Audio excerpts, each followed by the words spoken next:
നമസ്കാരം. നിങ്ങളേവരും കാത്തിരിക്കുന്ന രേവതിയുടെയും സച്ചുടെയും ഇന്നത്തെ വിശേഷത്തിലേക്ക് എല്ലാ കൂട്ടുകാർക്കും സ്വാഗതം. എല്ലാവർക്കും നല്ലൊരു ദിവസം ആശംസിച്ചുകൊണ്ട് തന്നെ നമുക്ക് ഇന്നത്തെ സൂപ്പർ ഹിറ്റ് വിശേഷത്തിലേക്ക് കടന്നാലോ. അതിനു മുമ്പായിട്ട് ആരെങ്കിലും നമ്മുടെ ചാനൽ ആദ്യമായിട്ട് കാണുന്നുണ്ടെങ്കിൽ ഒന്ന് സബ്സ്ക്രൈബ് ചെയ്ത് വെക്കണം. അതിനോടൊപ്പം തന്നെ മാക്സിമം എല്ലാവരും ഒരു ലൈക്ക് അടിച്ചിട്ട് വീഡിയോ കാണാൻ വേണ്ടി ശ്രദ്ധിക്കണേ. അപ്പൊ നമുക്ക് നേരെ ഇന്നത്തെ വിശേഷത്തിലേക്ക് തന്നെ കടക്കാല്ലേ. അപ്പൊ തുടങ്ങുമ്പോൾ തന്നെ കാണിക്കുന്നത് നമ്മുടെ ശ്രീകാന്തും വർഷയും തമ്മിലുള്ള ആ ഒരു ബഹളവും അടിയും ഒക്കെ തന്നെയാണ്. അങ്ങനെ നമ്മുടെ വർഷ ആ വീട്ടിൽ നിന്നും ഇറങ്ങിപ്പോകുന്ന ഒരു സീനാണ് കേട്ടോ. കാരണം വർഷയ്ക്ക് ശ്രീകാന്ത് പറയുന്ന ഒന്നും അങ്ങോട്ട് ഉൾക്കൊള്ളാൻ പറ്റുന്നില്ല. നമ്മുടെ ശ്രീകാന്തിനാണെങ്കിലോ വീട്ടിലെ കാര്യം ഓർത്തിട്ട് ഒരു സമാധാനവും ഇല്ല. പ്രത്യേകിച്ച് രേവതിയുടെ കാര്യവും സച്ചിയുടെ കാര്യവും അതുപോലെ തന്നെ നമ്മുടെ രവീന്ദ്രന്റെ കാര്യമൊക്കെ ഓർത്തിട്ട് വല്ലാത്തൊരു അസ്വസ്ഥതയാണ്. വിവാഹം കഴിഞ്ഞു നിൽക്കുന്ന ഒരു പുരുഷൻ എത്രത്തോളം ഹാപ്പി ആയിരിക്കുമെന്ന് നമുക്കറിയാം. അതൊരു സ്ത്രീ ആണെങ്കിലും എത്രത്തോളം ഹാപ്പി ആയിരിക്കും. പക്ഷെ ആ ഒരു ഹാപ്പിനെസ്സിലൂടെ ഒന്നുമല്ല കടന്നു പോകുന്നത് നമ്മുടെ ശ്രീകാന്ത്.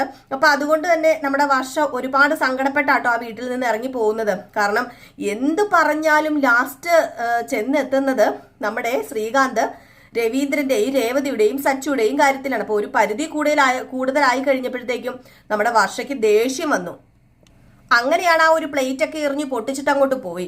ഏതായാലും ലാസ്റ്റ് നമ്മുടെ വർഷ പറയുകയാണ്, നിനക്ക് അച്ഛനും അമ്മയെന്നും മാത്രമുള്ളൊരു ചിന്തയല്ലേ ഉള്ളൂ, ഏടത്തിൽ നിന്നുള്ളൊരു ചിന്തയല്ലേ ഉള്ളൂ, ഇതെന്താ എനിക്ക് ഉൾക്കൊള്ളുന്നതല്ലേ, എനിക്ക് ബാധകമല്ലേ, എനിക്ക് എൻ്റെ അച്ഛനും അമ്മയെന്നുള്ള ചിന്ത എനിക്ക് വരേണ്ടതല്ലേ, ഞാൻ എന്നിട്ടും അങ്ങനെ ചിന്തിക്കാതിരിക്കുന്ന വേറെ ഒന്നും കൊണ്ടുമല്ല, ഇത് നമ്മുടെ ജീവിതമാണ്, നമ്മുടെ ജീവിതം നമ്മളല്ലേ ആസ്വദിക്കേണ്ടത് ഈ സമയത്തെന്ന് പറഞ്ഞപ്പം, അല്ല പക്ഷേ നിന്റെ അച്ഛൻ കാരണമല്ലേ എൻ്റെ അച്ഛൻ പോലീസ് സ്റ്റേഷനിൽ കയറേണ്ടി വന്നത്, നിന്റെ അച്ഛൻ അതൊക്കെ ചെയ്യാതിരിക്കുമായിരുന്നെങ്കിൽ എന്ന് പറഞ്ഞപ്പോൾ തന്നെ നമ്മുടെ വർഷയ്ക്ക് ദേഷ്യം വന്നിട്ടോ, ഓഹോ അപ്പൊ എന്റെ അച്ഛൻ കാരണമല്ലേ എല്ലാം ഉണ്ടായത്, അപ്പൊ എന്റെ അച്ഛൻ തെറ്റ് ചെയ്തു, എന്റെ അമ്മ തെറ്റ് ചെയ്തു, ഞാൻ തെറ്റ് ചെയ്തു, നിന്റെ അച്ഛനും അമ്മയും ഏട്ടനും ഏടത്തിയും ഒന്നും തെറ്റ് ചെയ്തിട്ടില്ല. എടാ ഞാനൊരു കാര്യം പറയട്ടെ, സ്നേഹിക്കുന്നവരെ തമ്മിൽ ഒന്നിപ്പിക്കാത്തത് അത് ഒരിക്കലും ശരിയാണെന്ന് എനിക്ക് തോന്നുന്നില്ല. സ്നേഹിക്കുന്നവരെ തമ്മിൽ ഒന്നിപ്പിക്കുകയാണ് സാധാരണ എല്ലാവരും ചെയ്യണത്. അത് പ്രത്യേകിച്ച് ഈ കാലഘട്ടത്തില്. അത് നിന്റെ അച്ഛൻ ചെയ്തോ ഇല്ലല്ലോ, നിന്റെ ഏട്ടൻ ചെയ്തോ ഇല്ലല്ലോ. അവർക്ക് സ്വന്തം കാര്യമാണ് വലുത്, അവര് സ്വാർത്ഥരാണ്. അതുകൊണ്ടാണ് അവര് എന്ത് ചെയ്തത്, നമ്മൾ തമ്മിലുള്ള വിവാഹം അത് വേണ്ടാന്ന് വെച്ചിട്ട് നിന്നെ എന്നിൽ നിന്നും അകറ്റാൻ ശ്രമിച്ചത്. അത് ശരിയല്ലേ? അപ്പൊ നിനക്ക് എന്ത് സ്വാർത്ഥത കാണിച്ചുകൂടാ? നിനക്ക് സ്വാർത്ഥത കാണിക്കാലോ. നിനക്ക് നിന്റെ ജീവിതം തെരഞ്ഞെടുക്കത്തില്ലേ? ഓഹോ ഇതൊന്നും നിനക്ക് പറ്റത്തില്ല. അപ്പോഴും നിനക്ക് ഏട്ടൻ അച്ഛൻ ഏടത്തി. എനിക്കറിയാം ലാസ്റ്റ് ഇതൊക്കെ ഇങ്ങനെ ഉണ്ടാവുള്ളെന്ന്. ഏതായാലും ഞാൻ ഇവിടെ നിൽക്കുന്നില്ല, ഞാൻ പോവുക എന്ന് പറഞ്ഞ് അവിടെ ഇരുന്ന ബാഗും എടുത്തോണ്ട് നമ്മുടെ വർഷ അങ്ങ് ഇറങ്ങിപ്പോയിട്ടോ. അപ്പോഴത്തേക്ക് ശ്രീകാന്ത്, വർഷ നീ എങ്ങോട്ട് പോകുക, നീ എവിടെ പോവോ ഈ ഭാഗമായിട്ട്? അല്ല ഇവിടെ ഇരുന്നിട്ട് പ്രത്യേകിച്ച് കാര്യമൊന്നും ഇല്ലല്ലോ, നിന്റെ ഈ മുഖം കാണാനോ, നിന്റെ ഈ വീർപ്പിച്ച് കെട്ടി നീ ദേഷ്യത്തോടെ ഇരിക്കുന്ന ഈ മുഖം കാണാനാണോ ഞാൻ ഇവിടെ ഇരിക്കേണ്ടത്? അതുമല്ല പുറത്തൊന്ന് പോകാൻ പറഞ്ഞ അതിന് പോലും നിനക്ക് പറ്റില്ല. അതുകൊണ്ട് നീ സങ്കടപ്പെട്ട് ഇവിടെ ഇരുന്നോ. എനിക്കങ്ങനെ സങ്കടപ്പെട്ട് ഇരുന്ന് സമയം കളയാൻ പറ്റില്ല. ഞാനേ ഡബ് ചെയ്യാൻ പൊക്കോളാം. ഇപ്പൊ എന്നെ ഫോൺ വിളിച്ചിട്ടുണ്ടല്ലോ, ഞാൻ അങ്ങോട്ടേക്ക് പോവാ. അപ്പൊ നിനക്ക് സമാധാനമാവുമല്ലോ, എന്റെ മുഖം കാണുന്നതാണല്ലോ നിനക്ക് ചതുർത്തി എന്ന് പറഞ്ഞ് അങ്ങോട്ട് ഇറങ്ങി പോയപ്പോഴത്തേക്കും സ്കൂട്ടി എടുത്തില്ല, സ്കൂട്ടി എടുക്കുമായിരുന്നെങ്കിൽ ഇപ്പൊ എനിക്ക് ഗതികേടുണ്ടാവില്ലായിരുന്നു എന്ന് പറഞ്ഞ് നടന്നങ്ങ് പോവാണ് കേട്ടോ. അപ്പോഴത്തേക്ക് നമ്മുടെ വർഷയോട് ശ്രീകാന്ത് പറയുന്നുണ്ട്, വർഷ നിൽക്കേ, ഞാൻ കൊണ്ടുവിടാം, നീ നിൽക്കെന്ന് പറയുമ്പോൾ എനിക്ക് ആരുടെ ഔദാര്യം ഒന്നും വേണ്ട, ഇനി അതിനും കണക്ക് പറയാനല്ലേ എന്ന് പറഞ്ഞുകൊണ്ട് വർഷ ഇതൊന്നും ശരിയാവില്ല, അല്ലെങ്കിലും നിനക്ക് എന്നെ ഇഷ്ടം, അല്ലെങ്കിൽ നീ എന്നെ ഇട്ടിട്ട് പൊക്കോ എന്നൊക്കെ പറഞ്ഞാണ് അങ്ങ് ഡബ് ചെയ്യാൻ വേണ്ടി പോകുന്നത് കേട്ടോ. അപ്പൊ ഈ സമയത്ത് തന്നെയാണ് നമ്മുടെ റോഷൻ വരുന്നതും നമ്മുടെ വർഷേനെ കാണുന്നതും വർഷയുടെ പുറകെ റോഷൻ പോകുന്നതും. അപ്പൊ ഈ ഒരു സീൻ ഞാൻ നിങ്ങളോട് പറഞ്ഞിട്ടുണ്ടായിരുന്നു, അപ്പൊ വിശദീകരിച്ച് പറയുന്നില്ല. അങ്ങനെ ഒരു സീനും ഇന്ന് കാണിക്കുന്നുണ്ട്. അങ്ങനെ റോഷനാണെങ്കിൽ നമ്മുടെ വർഷേനെ കണ്ടതും, ഓഹോ നീ ഇവിടെ ഉണ്ടായിരുന്നല്ലേടി എന്നും പറഞ്ഞ് റോഷൻ ഇങ്ങനെ വണ്ടിയിൽ വരുന്നു. വർഷ സ്പീഡിൽ നടന്നു പോകുന്നു. ഈ ഒരു സമയത്ത് നമ്മുടെ ശ്രീകാന്ത് വരികയാണ്. അപ്പൊ ശ്രീകാന്ത് വന്ന് നേരെ വർഷയുടെ മുമ്പിൽ നിർത്തി. അപ്പോഴത്തേക്ക് നമ്മുടെ റോഷൻ ശ്രീകാന്തിനെ കണ്ടു. അപ്പോഴാണ് റോഷന് മനസ്സിലായത്, ഓഹോ അപ്പൊ ഇവനായിരുന്നല്ലേ ഇവളെ കല്യാണം കഴിച്ച അവന്. അപ്പൊ അന്ന് ആ ടെക്സ്റ്റൈൽസിൽ വെച്ച് കണ്ടത് ഇവനെയാണ്. അപ്പൊ ഇവരെല്ലാം പ്ലാൻ ചെയ്ത് തന്നെ ആയിരുന്നു, എന്നെ മനഃപൂർവ്വം ട്രാപ്പിലാക്കിയതാ. വെച്ചിട്ടുണ്ടോ ഞാൻ നിനക്ക് രണ്ടിനെയും ഞാൻ സൂക്ഷിച്ച് ജീവിക്കാൻ സമ്മതിക്കാം എന്നും പറഞ്ഞ് ഇവര് നമ്മുടെ റോഷൻ അവിടെ വണ്ടി നിർത്തിയിട്ടു. വണ്ടി നിർത്തിയിട്ട് ഇവര് സംസാരിക്കുന്നത് നോക്കാണ്. നോക്കിക്കഴിഞ്ഞപ്പോ എന്താ, ഇവര് തമ്മിൽ പൂരവടി. നമ്മുടെ ശ്രീകാന്ത് പറയുന്നു, വർഷ ഞാൻ കൊണ്ടുവിടാം, നീ ബൈക്കിൽ കയറ. വേണ്ട, എന്നെ ആരും കൊണ്ടുവിടണ്ട, എനിക്ക് തന്നെ നടന്നു പോകാൻ അറിയാം. പിന്നെ എനിക്ക് ബൈക്ക് എടുക്കണമെങ്കിലേ വീട്ടിൽ ചെന്ന് ബൈക്ക് എടുക്കാൻ അറിയാം. അല്ല നിന്റെ വീട്ടിൽ ചെന്നാൽ നിന്നെ, എന്റെ വീട്ടിൽ ചെന്നാൽ എന്നെ കയറ്റും. എന്റെ വീട്ടിലെ എനിക്ക് വിലക്കൊന്നും കൽപ്പിച്ചിട്ടില്ല. നിന്റെ വീട്ടിലാണല്ലോ ശ്രീകാന്ത് നിനക്ക് വിലക്ക് കൽപ്പിച്ചിട്ടുള്ളത്. അതുകൊണ്ട് എന്റെ വീട്ടിൽ എനിക്ക് എപ്പോഴും സ്വാതന്ത്ര്യത്തോടു കൂടി ചെന്ന് കയറാൻ തന്നെ പറ്റും. എന്റെ അച്ഛൻ പോലീസ് സ്റ്റേഷനിൽ വെച്ച് പറഞ്ഞത് കേട്ടതല്ലേ ശ്രീകാന്ത്, വീട്ടിലേക്ക് വരാന്. എന്നിട്ട് ഞാൻ നിന്റെ കൂടെ വന്നു, നിന്നോടുള്ള സ്നേഹം കൊണ്ട്. എന്നിട്ട് നീ എന്നോട് എങ്ങനെയാ പെരുമാറുന്നത്? ആരുമില്ലാത്ത ഒരു പെണ്ണിനോട് പെരുമാറുന്ന രീതിയാണോ നീ എന്നോട് പെരുമാറുന്നത്? അല്ലല്ലോ, വലിഞ്ഞു കയറി ഞാൻ വന്നതുപോലെ. ആയിക്കോട്ടെ, എനിക്കറിയാം തന്നെ പോകാന്. ഈ വർഷം തന്നെ നടന്നിട്ടുമുണ്ട്, തന്നെ ജീവിച്ചിട്ടുമുണ്ട്. ആരുടെയും സഹായം ഈ വർഷയ്ക്ക് ആവശ്യമില്ല എന്ന് പറഞ്ഞുകൊണ്ട് നമ്മുടെ വർഷം അങ്ങ് ദേഷ്യം വന്നങ്ങ് പോയി കേട്ടോ. അപ്പൊ ഇതെല്ലാം കണ്ടിട്ട് റോഷൻ ഏകദേശം മനസ്സിലായി. അപ്പൊ അടി തുടങ്ങി കഴിഞ്ഞു. എങ്കിൽ പിന്നെ ഞാൻ ഇവിടെ നിൽക്കേണ്ട കാര്യമില്ല, രണ്ടും കൂടെ തല്ലി അങ്ങോട്ട് പിരിയട്ടെ എന്ന് പറഞ്ഞുകൊണ്ട് നമ്മുടെ റോഷനും അങ്ങ് പോയി. ഏതായാലും ശ്രീകാന്ത് പിന്നെ അവിടെ നിന്നിട്ട് കാര്യമില്ലല്ലോ. അപ്പൊ ശ്രീകാന്ത് ഇങ്ങനെ മനസ്സിൽ വിചാരിക്കുക, ഏതായാലും ഞാൻ ഇനി ഇവിടെ നിന്നിട്ട് കാര്യമില്ല, എങ്കിൽ പിന്നെ നേരെ റെസ്റ്റോറൻറ്റിലേക്ക് തന്നെ പോകാം. ഞാനിതിനെ വെറുതെ വീട്ടിൽ പോയിരിക്കണത് ശരിയാണ് നമ്മുടെ ശ്രീകാന്ത് വിചാരിച്ച കാര്യം. ഇനി ശ്രീകാന്ത് വെറുതെ വീട്ടിൽ പോയിരിക്കേണ്ട കാര്യമുണ്ടോ? ശ്രീകാന്ത് എന്ത് ചെയ്തു? നേരെ റെസ്റ്റോറൻറ്റിലേക്കും പോയി. ഇതേ സമയമാണ് നമ്മുടെ സച്ചിയുടെയും കൂട്ടുകാരെയും കാണിക്കുന്നത്. അങ്ങനെ സച്ചിക്ക് ആകെ മൊത്തം ടെൻഷനാണ് കേട്ടോ. അവനിട്ട് ഞാൻ കൊടുക്കുന്നുണ്ട്, അവൻ എൻ്റെ അച്ഛനെ കരയിച്ചു. അവനെ ഉണ്ടല്ലോ ഞാൻ എൻ്റെ അനിയനായിട്ടല്ല എൻ്റെ മകന്റെ സ്ഥാനത്താണ് കണ്ടത്. എന്നിട്ട് അവൻ എവിടെയാണെന്ന് നിങ്ങൾ വല്ലതും അറിഞ്ഞായിരുന്നോ? അപ്പൊ കൂട്ടുകാരന്മാർ പറയുന്നുണ്ട്, അത് പിന്നെ ഞങ്ങൾക്കറിയില്ലടാ, എവിടെയാണെന്ന് ഇതുവരെ ഇൻഫർമേഷൻ ഒന്നും കിട്ടിയിട്ടില്ല. എവിടെയാണെങ്കിലും അവനെ ഞാൻ പൊക്കും, അവനെ ഞാൻ വെള്ളം കുടിപ്പിക്കും. നോക്കിക്കോ, അവനെ കൈ കിട്ടിയാണ്ടല്ലോ കുത്തി കീറി ഞാൻ.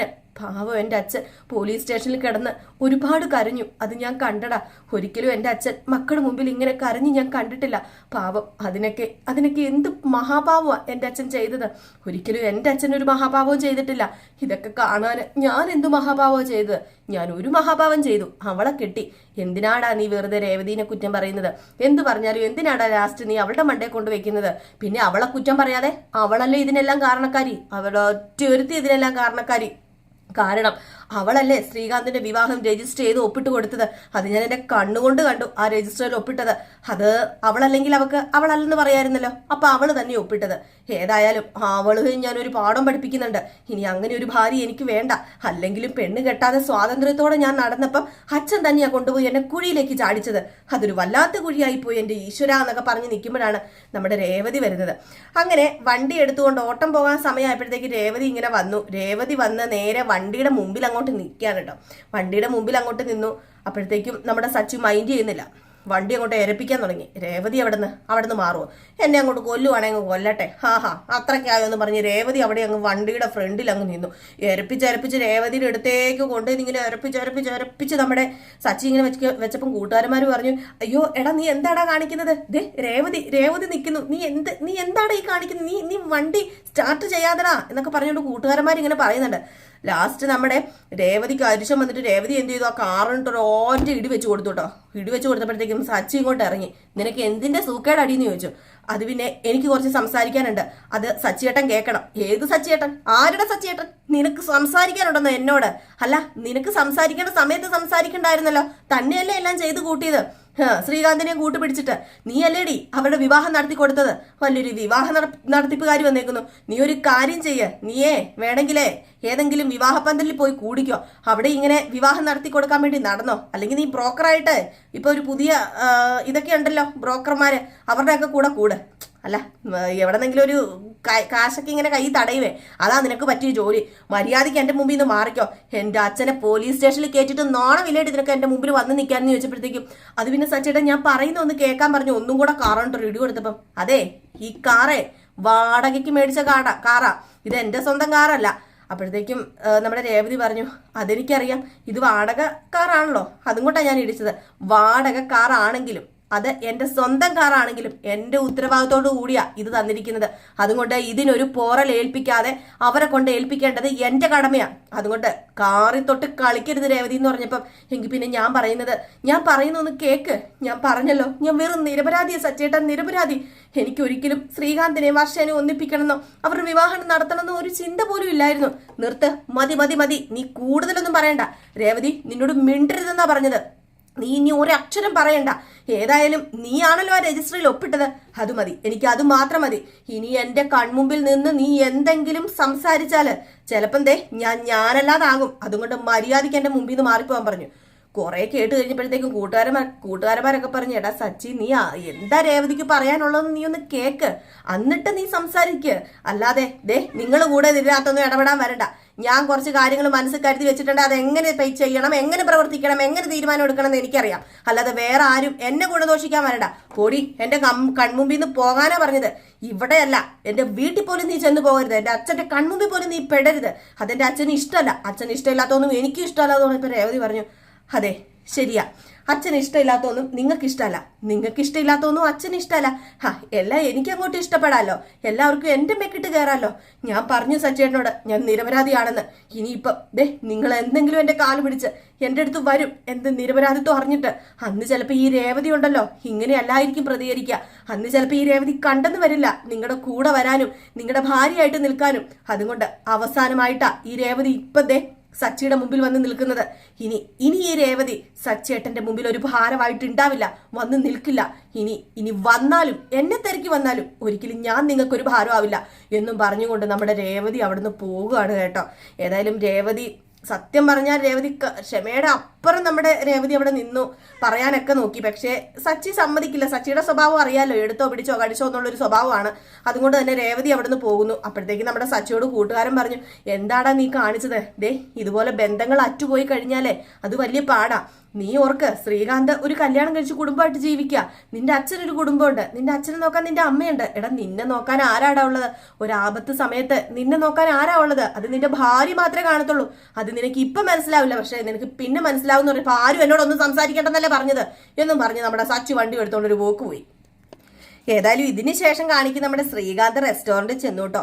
റെസ്റ്റോറൻറ്റിൽ ചെന്ന് കഴിഞ്ഞപ്പോഴത്തേക്കും അവിടെ ഒരാൾ പൈസ കൊടുത്തിട്ടുണ്ടായിരുന്നല്ലോ. നമ്മുടെ ശ്രീകാന്ത് ആ കടയിൽ വന്നാൽ, റെസ്റ്റോറൻറ്റിൽ വന്നാൽ വിളിക്കണമെന്നും പറഞ്ഞ് ഒരു സെക്യൂരിറ്റിക്കാണ് നമ്മുടെ സച്ചി കുറച്ച് പൈസ കൊടുത്തത്. ഏതായാലും ആ ഒരു സെക്യൂരിറ്റി വിളിക്കുകയാണ് നമ്മുടെ സച്ചിനെ.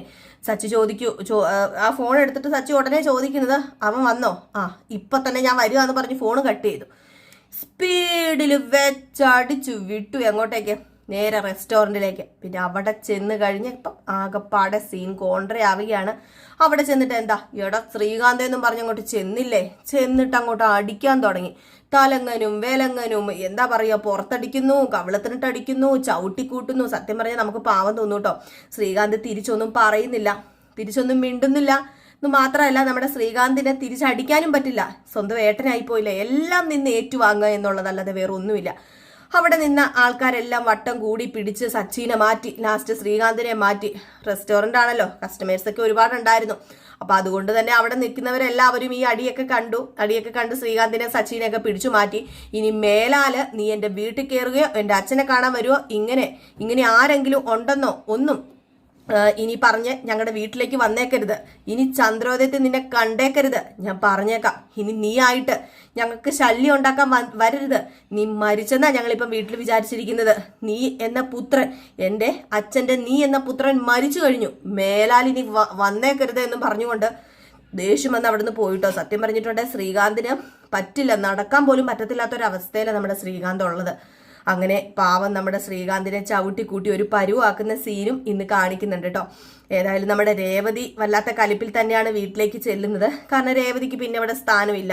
നമ്മുടെ രേവതി അവിടെ ചെന്ന് എല്ലാം പറഞ്ഞു. ലക്ഷ്മിക്കും വല്ലാത്ത സങ്കടം, ദേവുവിനും വല്ലാത്ത സങ്കടം. ദേവുവിന് ഏറ്റവും കൂടുതൽ സങ്കടം താൻ കാരണമാണല്ലോ തന്റെ ചേച്ചിക്ക് ഇങ്ങനെയൊക്കെ പറ്റിയത് എന്നുള്ളൊരു സങ്കടം. അതുപോലെ തന്നെ ലക്ഷ്മിക്ക് തന്റെ മകളുടെ ജീവിതം ഇങ്ങനെയായി പോയല്ലോ എന്നുള്ളൊരു സങ്കടം. ഇവിടെ ആഘോഷപൂർവ്വമാക്കി നമ്മുടെ ചന്ദ്രയും സുധിയും ശ്രുതിയും ഒക്കെ ഭയങ്കര സന്തോഷം. ഇതിനിടയിലും നമ്മുടെ ശ്രുതി അറിയുന്നില്ല തനിക്കുള്ള പണി പുറകെ വരുന്നുണ്ട്. വേലയും കൂലിയില്ലാത്ത താന് ഇപ്പൊ ഏതാ കയ്യാലപ്പുറത്തിരിക്കുന്ന തേങ്ങ പോലെയാണെന്ന് അറിയുന്നില്ല. എപ്പോഴാണ് അങ്ങോട്ടോ ഇങ്ങോട്ടോ വീഴാം, എപ്പോഴും പിടുത്തം വന്നേക്കാം ശ്രുതിക്ക്. അതൊന്നും അറിയാതെയാണ് വലിയ ആള് കളിച്ച് നമ്മുടെ രേവതിനെ വീട്ടിൽ നിന്ന് ഇറക്കി വിടാൻ മുൻകൈ എടുത്തത്. ഏതായാലും കാത്തിരുന്ന് തന്നെ കാണാം എന്തൊക്കെയാ സംഭവിക്കാൻ പോകുന്നതെന്ന്. അപ്പൊ ഇതൊക്കെ കോർത്തിണക്കിക്കൊണ്ട് ഒരു അടിപൊളി വിശേഷമാണ് കേട്ടോ ഇന്ന് വന്നിരിക്കുന്നത്. മിസ് ചെയ്ത് കളയാതെ എല്ലാവരും കാണുക. നിങ്ങളുടെ സ്നേഹത്തിനും സപ്പോർട്ടിനും ഒരുപാട് നന്ദിയുണ്ട്. ഇപ്പൊ നമുക്ക് 1 പോയിന്റ്, അതായത് 1.5 ലക്ഷം അങ്ങനെ പറയുന്നതായിരിക്കും നിങ്ങൾക്ക് അറിയാൻ എളുപ്പവും. അപ്പോൾ 1.5 ലക്ഷം 1.51K സബ്സ്ക്രൈബേഴ്സ്, സോറി K അല്ല ലക്ഷം, എന്നാണ് കൊടുത്തിരിക്കുന്നത്. അപ്പം ലക്ഷം കേട്ടോ. ഈ കെ എന്ന് പറയുമ്പം 1000-ലേക്ക് പോകും, എൽ എന്ന് പറയുമ്പോൾ ലക്ഷത്തിലേക്ക് പോവുക. അപ്പം അത്രയും ലക്ഷം സബ്സ്ക്രൈബർ, അതായത് 1.5 ലക്ഷം സബ്സ്ക്രൈബേഴ്സ് ഇപ്പം നമുക്കുണ്ട്. അപ്പം നിങ്ങളുടെ വിലയേറിയ ആ ഒരു സ്നേഹവും സപ്പോർട്ടും ഒക്കെ കൊണ്ടാണ് ഞാൻ ഇവിടെ വരെ എത്തിയത്. അപ്പം എല്ലാവർക്കും ഒരുപാട് നന്ദിയുണ്ട്. ഇപ്പം ഞാൻ ഏതായാലും 1.5 ലക്ഷം സബ്സ്ക്രൈബേഴ്സ് ആകുമ്പോൾ നിങ്ങളോട് പറയാമെന്നൊക്കെ ഓർത്തിരുന്നതായിരുന്നു. പക്ഷേ നമ്മൾ ഈ വീഡിയോ ചെയ്യുമ്പം പെട്ടെന്നുള്ള ആ ഒരു ധ്വരയിൽ നമ്മളങ്ങ് പറയാൻ വിട്ടുപോകും. അപ്പം അതുകൊണ്ട് ഇപ്പം എനിക്ക് തോന്നുന്നു 1,52,000 ആയെന്ന് തോന്നുന്നു കേട്ടോ നമുക്ക് സബ്സ്ക്രൈബേഴ്സ്. അപ്പം ഒരുപാട് നന്ദിയുണ്ട് കേട്ടോ. നിങ്ങളുടെ സ്നേഹവും സപ്പോർട്ടും കൊണ്ടാണ് നമുക്ക് ഇത്രയും വലിയൊരു എന്താ പറയുക പ്ലാറ്റ്ഫോമിൽ നിൽക്കാനായിട്ട് സാധിക്കുന്നത്. ഇപ്പം ഞാൻ എന്തെങ്കിലും ആയിട്ടുണ്ടെങ്കിലും എനിക്ക് എന്തെങ്കിലും ഒരു വരുമാനം കിട്ടുന്നുണ്ടെങ്കിലും അത് നിങ്ങൾ കാരണമാണ്. അപ്പോൾ ഒരുപാട് നന്ദിയുണ്ട്. അപ്പം വീണ്ടും നിങ്ങളുടെ സ്നേഹവും സപ്പോർട്ടും ഒക്കെ ആവശ്യമാണ്. ഇപ്പം തരുന്ന സ്നേഹവും സപ്പോർട്ടും മുന്നോട്ടും തരുമെന്ന് വിശ്വസിക്കുന്നു. അതിനോടൊപ്പം തന്നെ പിന്നെ പറയാനുള്ളത്, നമ്മുടെ ഈ തംബ്നെയിലിൽ കുറേ മിസ്റ്റേക്കുകൾ വരുന്നുണ്ടെന്നൊക്കെ ഒരുപാട് പേര് പറയുന്നുണ്ട്. അത് വേറെ ഒന്നുമല്ല, തംബ്നെയിൽ എന്ന് പറയുന്നത് നമ്മൾ ആകർഷിക്കാൻ വേണ്ടി ഇടുന്ന ഒരു സംഭവമാണ്. അല്ലെങ്കിൽ പിന്നെ നമുക്ക് തംബ്നെയില് ഉണ്ടാക്കേണ്ട കാര്യമില്ല. അപ്പം നമുക്ക് പെട്ടെന്ന് നമ്മുടെ വീഡിയോ പെട്ടെന്ന് ആൾക്കാർ കാണണം. അപ്പം അതുകൊണ്ടാണ് നമ്മൾ തംബ്നെയില് കുറച്ച് ആകർഷിക്കുന്ന രീതിയിൽ കുറച്ച് വ്യത്യാസപ്പെടുത്തി ഒക്കെ ഇടുന്നത് കേട്ടോ. അപ്പം അതുകൊണ്ട് എല്ലാവരും അത് തെറ്റിദ്ധരിക്കരുത്. നമ്മൾ ഒറിജിനൽ കഥ തന്നെയാണ് എന്നും ഇടുന്നത്. തംബ്നെയിലിന് ചിലപ്പോൾ ചെറിയ വ്യത്യാസം വന്നാലും ഒറിജിനൽ കഥയാണ് ഇടുന്നത്. നമ്മുടെ സ്ഥിരം പ്രേക്ഷകർക്ക് അറിയാം, എന്നെ അറിയാവുന്നവർക്ക് അറിയാം. പിന്നെ പുതിയതായിട്ട് വരുന്നവരൊക്കെ ആയിരിക്കാം കമന്റിലൂടെ ഇതൊക്കെ പറയുന്നത്. അപ്പോൾ അതുകൊണ്ടാട്ടോ ഞാൻ പറഞ്ഞത്. അപ്പോൾ ഇത് കഴിയുമ്പോൾ നമ്മുടെ നനിയുടെയും ആദർശിന്റെയും കഥ ഇങ്ങനെ വെയിറ്റിംഗിൽ കിടക്കാണ്. ഇപ്പം വരും, 7:30 വരും കേട്ടോ. അതും മിസ് ചെയ്ത് കളയാതെ കാണണം. നമ്മുടെ ദേവയാനിക്ക് 8ന്റെ പണി തന്നെ കിട്ടാൻ പോവുകയാണ്. 8ന്റെ അല്ല 18ന്റെ പണി തന്നെയാണ് കിട്ടാൻ പോകുന്നത്. ഏതായാലും നമുക്ക് കാത്തിരുന്ന് തന്നെ കാണാമല്ലേ. അപ്പോൾ എല്ലാവരും കാത്തിരിക്കാം. അപ്പോൾ എല്ലാവർക്കും വീണ്ടും നല്ലൊരു ദിവസം ആശംസിച്ചുകൊണ്ട് നിർത്തുകയാണ്. നെക്സ്റ്റ് വീഡിയോ ആയിട്ട് വരുന്നവരെ എല്ലാവർക്കും ടാറ്റാ, ബൈ ബൈ.